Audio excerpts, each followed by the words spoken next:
Non ce l'ha fatta Andrea Misson, il giovanissimo operaio di Paolaro che era rimasto ferito gravemente lo scorso 6 ottobre nel cantiere di una villa in strada costiera a Trieste. Il giovane, che non aveva ancora compiuto 22 anni, si è spento la notte scorsa nel reparto di terapia intensiva dell'ospedale di Cattinara, dove era ricoverato dal giorno dell'infortunio. Nonostante fosse fin da subito chiara ai soccorritori la gravità delle sue condizioni, aveva fatto sperare in un miracolo il doppio intervento chirurgico al quale era stato immediatamente sottoposto. Andrea non si è mai ripreso ed è rimasto in coma per 10 giorni.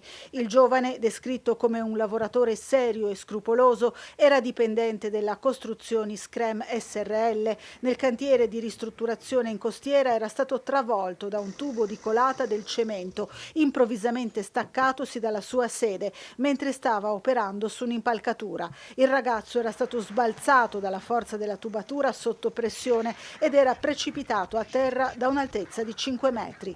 Aveva riportato un forte trauma cranico a causa della caduta, oltre a traumi al torace e all'addome colpiti dal tubo. Le cause dell'infortunio fatale sono oggetto di indagine da parte delle forze dell'ordine intervenute sul posto. Vasto cordoglio della comunità di Paolaro, così come a Trieste, per questa giovane vita spezzata sul lavoro.